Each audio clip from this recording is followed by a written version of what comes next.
Okay, this lady, she was on another network yesterday, and she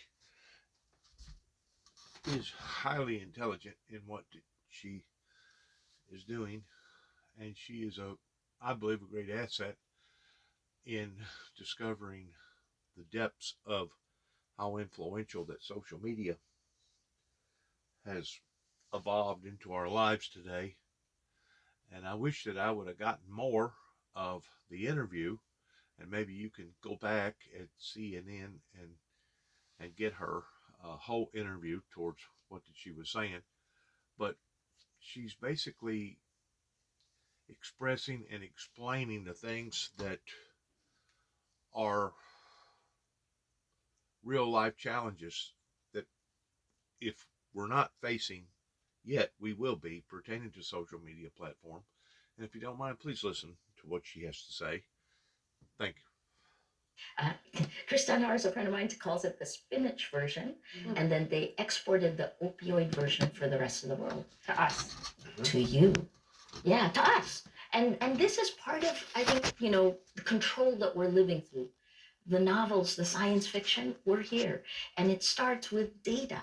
The fact that social media platforms have essentially cloned each of us. They take machine learning, they take atomized posts, they clone us, and then they pull AI to actually micro target your weakest moment a message. So what you see on the video, that is the physical version, but it starts online, because online impunity is impunity That's what you said in your Nobel speech. Yeah, sorry, I'm repeating. I feel like Cassandra and Sisyphus combined.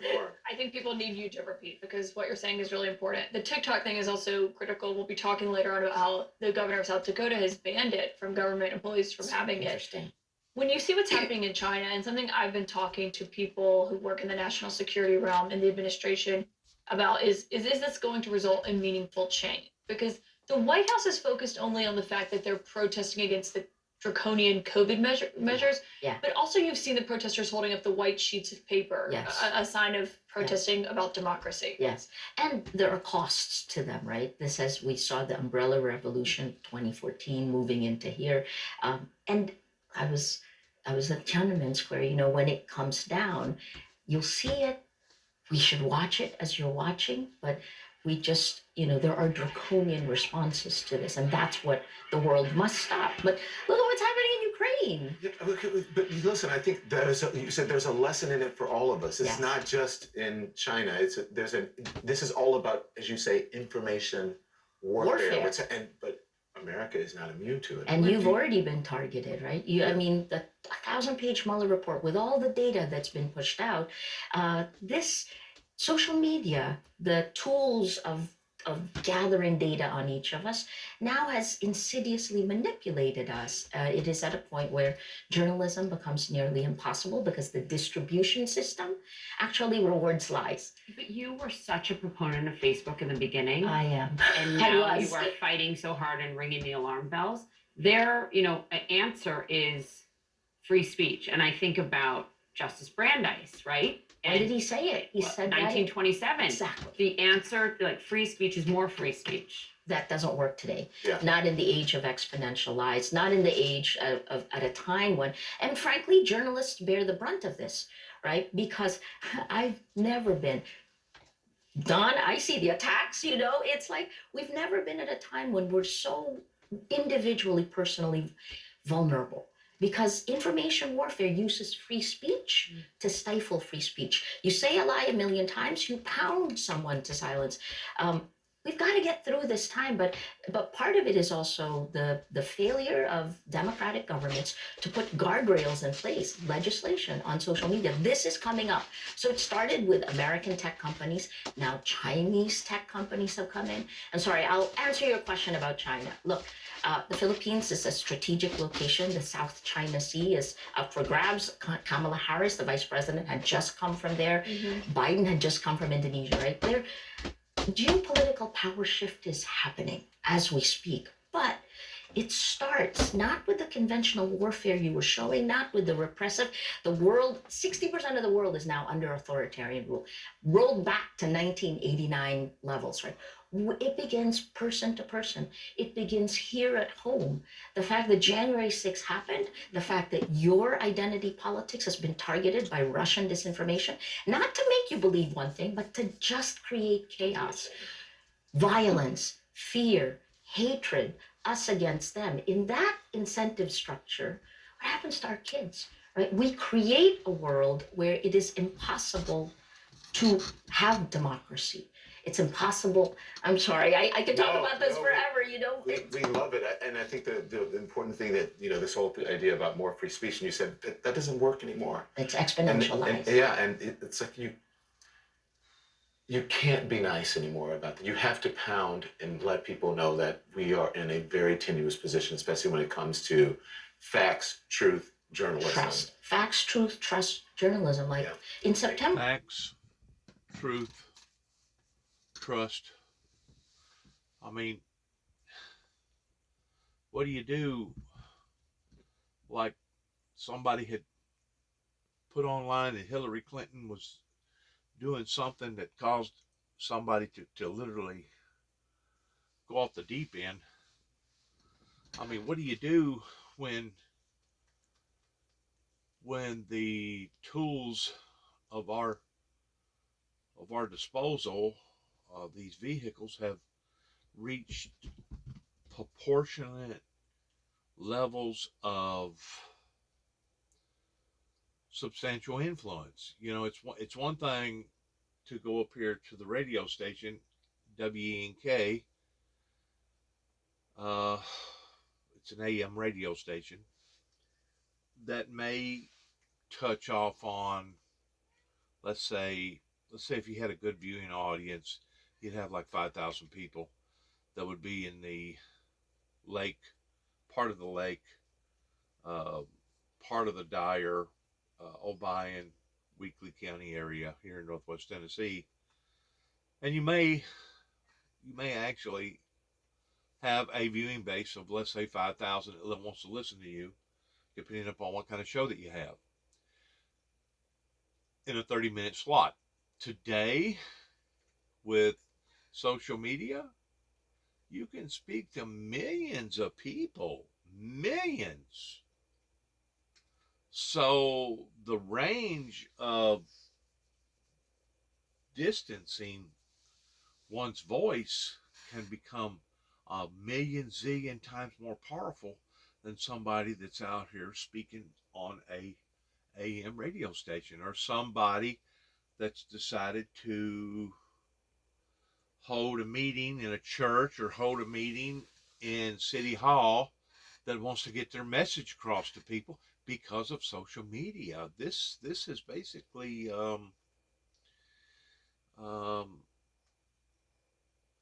blindsided a lot of the American politicians, because they was not up to par in all the gizmos and gadgets out there, and just exactly how powerful that this stuff actually is. I think Donald Trump actually was the one that opened up the door in social media of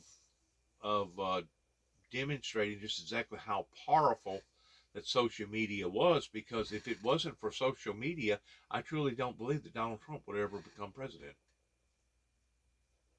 He knew that that was a tool out there, a vehicle, that if he used it efficiently and effectively, he could reach millions and millions and millions of people. To where, yeah, you can reach millions and millions of people if you got millions and millions of dollars to be able to pay for all these media entities to put their information on their radio stations or their TV stations. But social media don't require that. Social media to me is the cheap seats. It's like going to a ball game and let's say everybody's paying $1,000 a seat. Well, you got your nosebleed seats that you can get for probably $200 a seat, or maybe even less. Of course, you're going to be way, way up in the balcony. You're not going to be able to see near as good. You're not going to be able to get the feel of the game near as good. You're still at the game, but you don't get the realization as everybody else that's got those $1,000 seats. To me, social media has brought everything into focus to where now even the nosebleed seats can get a good view in what's going on and how it's going on if you're willing to, you know, embark up into this particular system. I know a lot of people to this day that's still scared of smartphone technology. They still want to keep their lap phones, their you know their open phones that where you flip it up, your flip phones, because they don't understand, they don't trust, and they don't know how to operate. It's not that they're stupid people, it's just that they just don't know if they want to go there or not because of trust issues. And this was discussed on a program back about 30 years ago that I listened to about this sneaking up into society. Of course, at the time it was more or less like a ideal, a theology or whatever, pertaining to how are we going to be able to manage everybody's record being so open whenever it comes to insurance companies identifying of whether or not you have a potential danger, a high risk, because your father or your mother had heart problems, or they was a cancer patient, or they was this or they was that. That once these insurance companies obtain that information, they could actually use it against their uh, their clientele. And there was a big dispute about how far should privacy go and how far should openness go in regards towards these companies that can take that information and actually use it for their own benefit by disbenefiting their customer base. Where do you draw that line towards they have information, but is it too much information? How did they get this information? How did they know that my father was this way? How did they know that I had a sister or a brother that had this type of illness? How did they gain all this information? And was the information gathered illegally? Does it basically breach on the fact that now you violated my privacy rights? Because now these insurance companies can say, well, you know what, we're going to insure you, but because we know that you have this certain gene, it's going to cost you twice as much for us to cover you than it is anybody else. Now, the name of the game in the insurance companies is they insure who they insure, and they hope at the end of their tenure or whatever you want to call it, um, that they come out like a smoking bandit and they actually make money off of other people's grief. Now, if you're an insurance person, you may say, "Oh no, that ain't our primary purpose for getting involved with that particular industry," and I disagree because everybody's in it for the profit.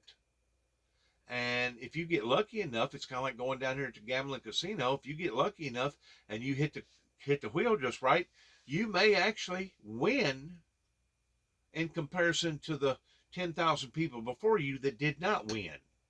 And that's what the insurance companies are hoping for, is that they'll insure the right people at the right time, and ultimately it's going to be the company that's going to grow. It's going to be the people in behind the company that's going to prosper. Yeah, they're going to be able to cover their customer base, but at the same time, they're going to make money in doing it. They're going to make money. They're going to make profit in doing it. Well, if they already know about your family's history of whether or not you had a hereditary disease of heart attacks or strokes or high blood pressure or this or cancer or whatever, they can actually use that information to their advantage towards saying, well, you know what, we can't really insure you because we know that your father and your mother was this way, and you had a mother, you had a sister and a brother that was this way. Yeah, we will insure you, but we're going to have to put you in a higher category towards you being a high risk. Well, isn't that going to kind of break the the challenges of gambling in a sense towards now it's not as much of a gamble if that insurance company does know certain aspects about your medical history? You see what I'm saying? It can it can have a profound effect upon individuals' life because let's say that you do have a mother or a father or brother or sister that has the characteristics and you don't have the money. You're just a poor person. You cannot afford that kind of insurance. This can be detrimental in a human being's life because now the insurance companies have obtained information about your family, about your DNA, about your characteristics pertaining to different things that may be hereditary, and they're using it against you.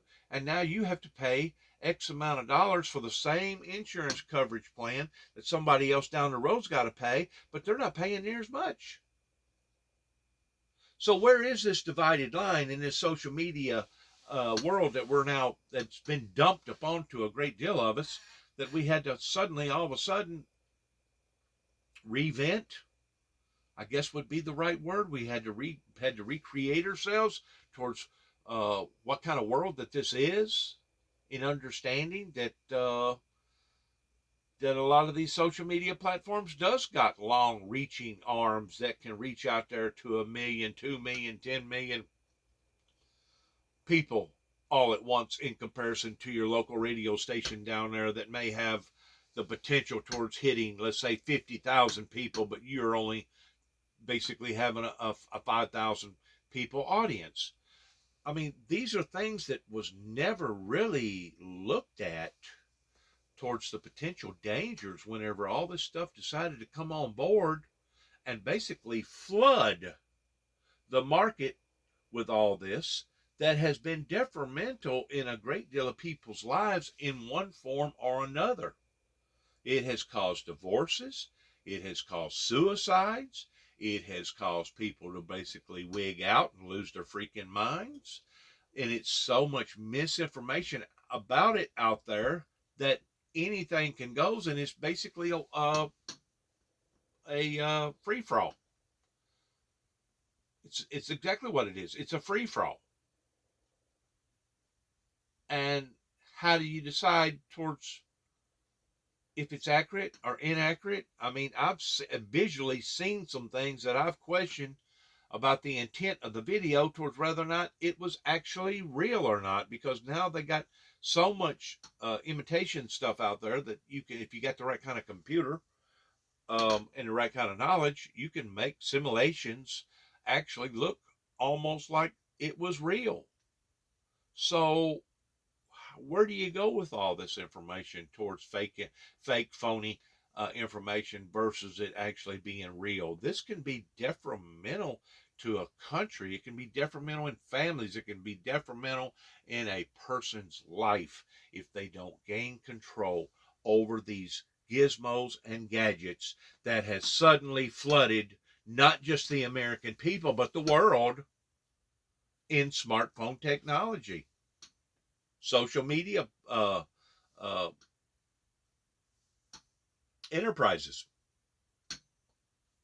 It's part of what I spent a whole book. I woke up at 5 a.m. every day to write because I feel like we're going off the edge, and it will happen in 2024. If you don't have integrity of facts, you can't have integrity of elections. And that's true. You gotta have good sound integrity effects to have good sound integrity elections. If not, you're gonna have chaos. you're going to have anarchy. You're going to have things that's going to develop that you did not see coming. And I guarantee you,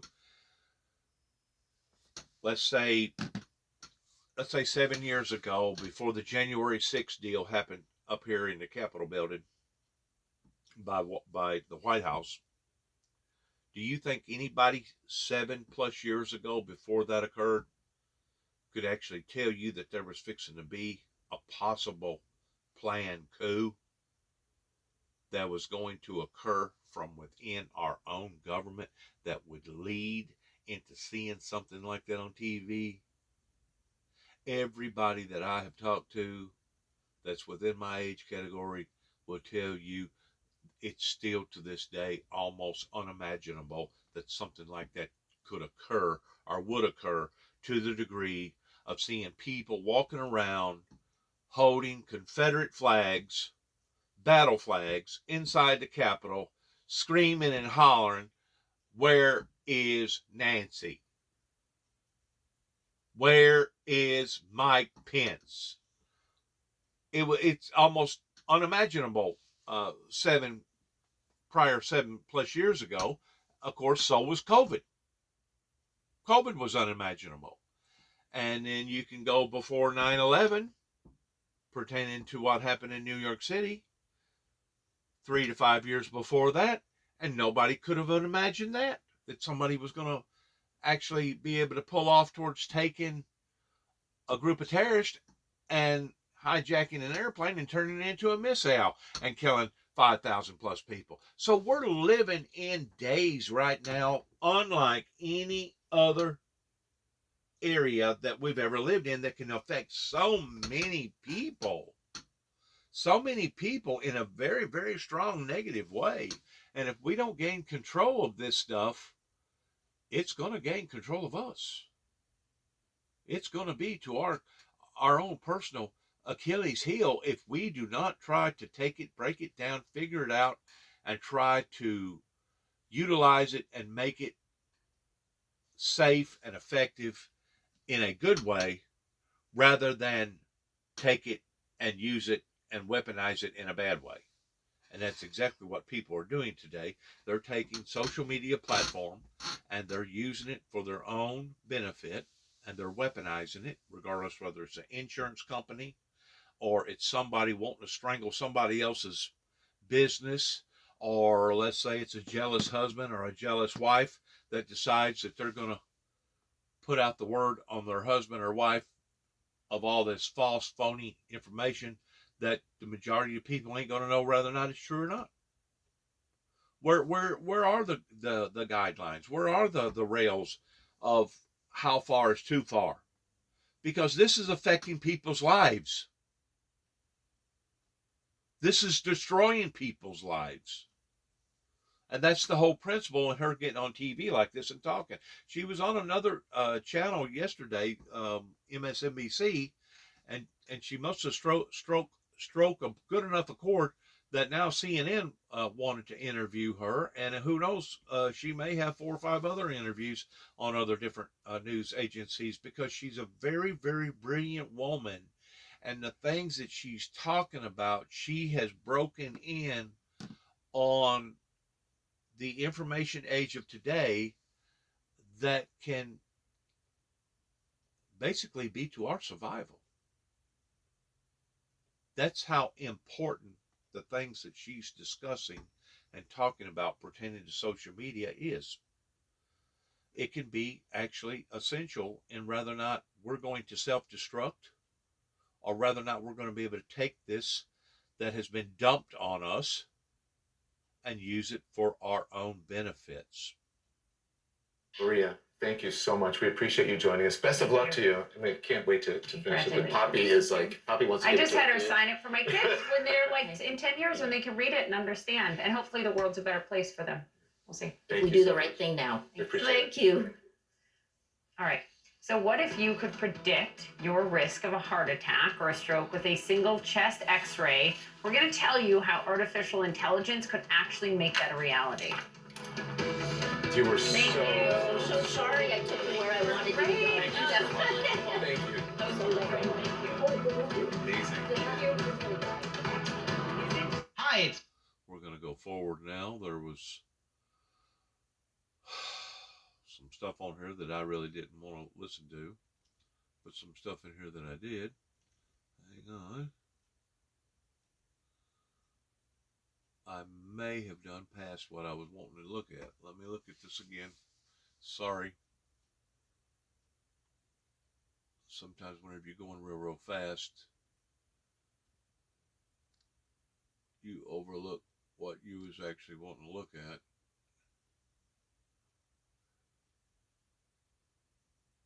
I think it was right there. That chest x-ray risk model, and they found that actually correlated very well with the patients that then went on to have. This is it. This is what I want to look at. Right.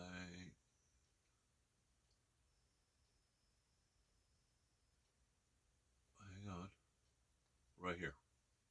Also sent lava cascading down a road leading to an important observatory where a critical climate tool used to measure carbon dioxide during the climate crisis has been housed for. Since we're in this information era, this is another tool that can be used towards the benefit of mankind. Please listen. Not this. That's got to do with the forces of nature. That's got to do with what we're doing to the planet. Please listen. Heart disease. It's the leading cause, as you know, of death in the United States. So joining us now to talk about this is our CNN medical correspondent, Dr. Tara Narula. Doctor, this could be game-changing. Well, it could. And I think we have to understand what the context here is. And Poppy and I were just talking, you said in the intro, cardiovascular disease is the leading cause of death for men and women in this country. Now, once more, where do we draw the line in the information that can be handed over to the wrong people that can use that information for their benefit or can weaponize the information towards actually harming or hurting an individual? This information that she's talking about right here could be to the benefit of the insurance companies, because if they get a hold of this information that you are a high risk, once more, they can either reject you or accept you.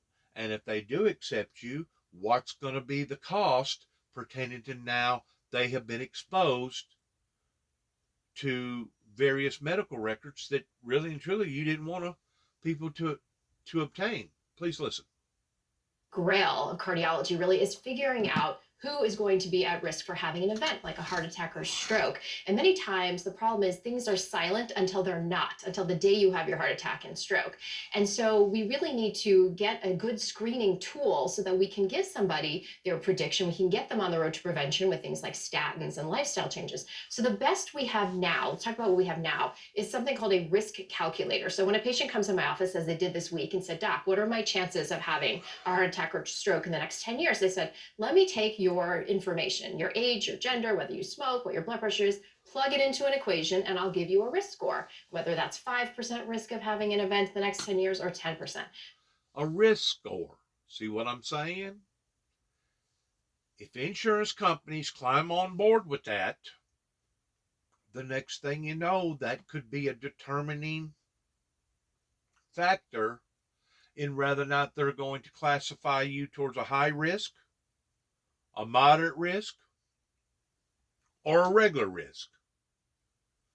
This is information that I think the insurance companies would run with towards weaponizing it to their advantage. And this is the stuff that social media somehow or another is going to have to be able to protect their customer base to the degree that these insurance companies does not or cannot or will not be able to get a hold of this information, or the government is going to have to mandate some sort of a clause that even if the insurance companies do know that you're a high risk, that they cannot jab you and take advantage of you, or just basically throw you out to the wolves towards saying, well, you know what, if we make the insurance so high, there's no way that they're going to be able to pay for it. Eventually, it'll basically be a death sentence for whoever that does not have adequate funds to be able to pay for that type of insurance. It'll be a death sentence to them. Because certain insurance companies that was going to insure you automatically put you in a high risk category, and because of it, you can't pay for your own insurance company. You can't pay for your own insurance. Where is the divided line here towards how far can we go? What's acceptable? What isn't acceptable whenever it comes to all these social media platforms that has now been dumped into our lives, that basically the baby boomers and below have had to readjust, a lot of them, in remodifying their understanding about these things, about these tools or weaponry. And where is the where's the borders towards how far is too far, and what insurances can do this and what insurances can't do this? Because you got to admit that between the oil companies and the insurance companies here in America, I don't know about everywhere else, but they basically are the two uh, predominant players that, if I'm not mistaken, somebody told me that they affect about 60% of our economy. 60% of our economy is based around medical, insurance, hospitalization, and the oil petroleum companies. That between all of that together, you got a mix of about 60% of our economy. And that is a big, big portion. We're talking about trillions and trillions of dollars, that money that gets exchanged from one hand to another every year. Trillions. So, where are the guardrails? Are there any guardrails? What are the consequences for breaking those guardrails? Can the insurance companies use this to their advantage towards weaponizing this information? Or will they be penalized or punished by the government for doing so? Will it be illegal for them to do this? Or is it legal for them to take that information and then punish their customer base because of this? Because lives are at stake here. Literal lives are at stake pertaining to people surviving or not surviving based upon their pocketbooks, or based upon that particular insurance company that gets a hold of that information and now wants to use it against you. They're going to weaponize it. Oh, yeah, we'll insure you, but we're going to put you in a very, very risky category because of A, B, C, and D. A risk category. And the next 10 years, or 10%. The problem is we don't have all that data for every patient, so we can't always generate the risk score, and it's not always 100% accurate. Enter artificial intelligence, right? So how do we improve on what we have to help us predict? Now, artificial intelligence has kind of come into the world of medicine since the 1960s, and in fact, cardiologists in many senses are leading the way when it comes to using this for heart failure prediction, for tailoring drug therapy, and now for predicting risk. So it is promising. So as a burgeoning It hypochondriac, is promising. From a medical perspective, it's very promising. But from a social media perspective, if that information gets to the wrong person, like an insurance company, and they find out about that person, can the insurance company use that information, weaponize it to the degree that, oh, yeah, you can get insurance, but it's going to cost you like 3 times more than what it is in a normal person? These are areas that can devastate people's lives, that I personally believe the government needs to step in towards having some sort of guardrails, or having some sort of penalties, that if we find out that the insurance companies are doing this, that it should be uh, that it should be penalized by either fines or even jail. Because if not, you know good and well that these insurance companies are going to be trying to struggle towards finding out everything that they can about about their clients, about their clientele, about their, people that they're insuring. That way they'll make a determination of whether or not we're going to keep this information on this, keep this insurance on this particular person, or if we are going to keep it, let's raise it to this level instead of this level. Because basically the insurance companies make up their own rules. I've said all along that the insurance companies, there's a very few of them out there that actually reward people for doing good. Oh, they'll jump on the bandwagon towards punishing you if you make a boo-boo. If you get out here and get a ticket, or you get involved in some sort of a fender bender, it don't have to be a major accident. You're going to be punished because we're fixing to drop you. And by them dropping you means that you're going to have to go through this squiggling type situation towards now you got to get out here and find another insurance company that will insure you. Hopefully you'll find one that is compatible with the same type of coverage for basically the same amount of money. But once more, that industry in and of itself is a ungoverned industry. The same way with the Typhoon petroleum oil industry. It is a ungoverned industry that basically, if all of them decide at one time, and we've seen this again and again and again coming from the oil typhoons, that if they want to jack the prices up to $10 a gallon, $200 a barrel, there ain't nothing that we the people going to be able to do about it, even though it's become essential in our lives. In other words, they can gouge us. So can the insurance companies.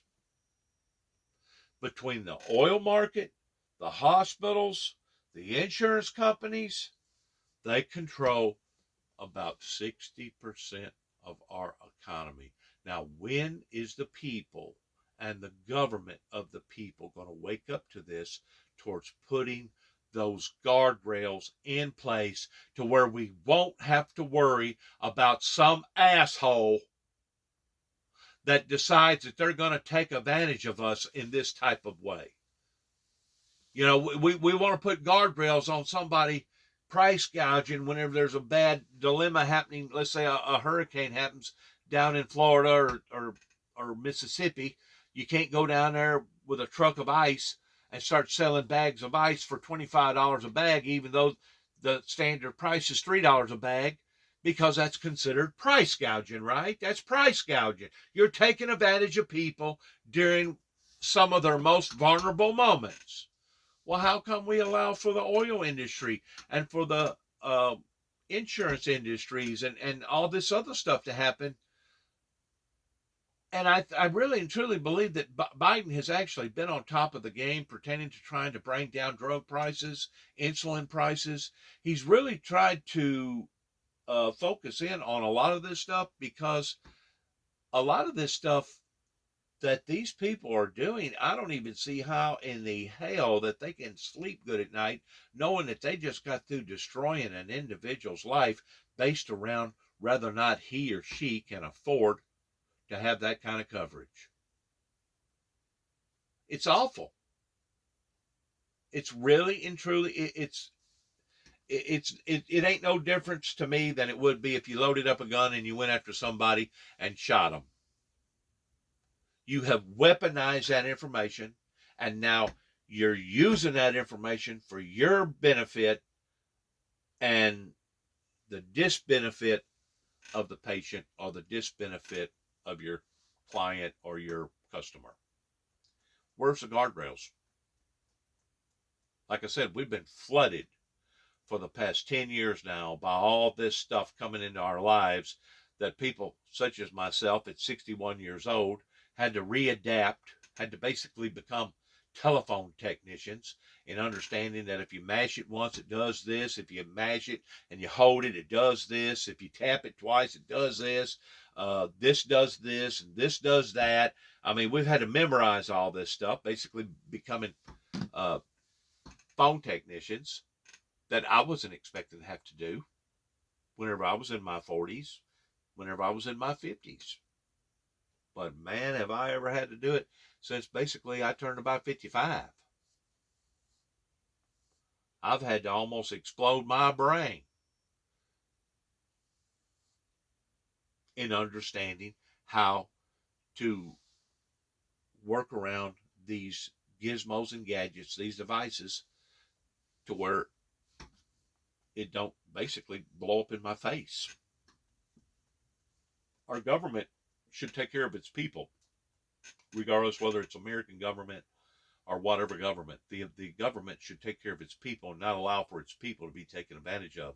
And as far as I'm concerned, the oil industry has proven themselves again and again and again ever since about the late 60s or early 70s towards how that they can take a jab or a poke at the people and get away with it. And get away with it. Same way with your insurance companies. Same way with your big pharma. Same way with your hospitals. I mean, if everything is on the line, you get caught in a bad accident, you have a stroke, have a heart attack. Does that mean that I'm going to be shoved out into the streets and I'm going to become a homeless person? Does that mean that I'm going to have to become a hobo or a bum because my own government didn't have guardrails to be able to protect me after that event happened? The next thing you know, they foreclose on my property and somebody comes in and tells me that I have to move. Where are the guardrails? Where is the government whenever it comes to protecting its own people? This technology is good technology in being able to decipher whether or not somebody has a high risk or a low risk in having a heart attack. There's nothing wrong with this information that they're talking about as long as it is not weaponized.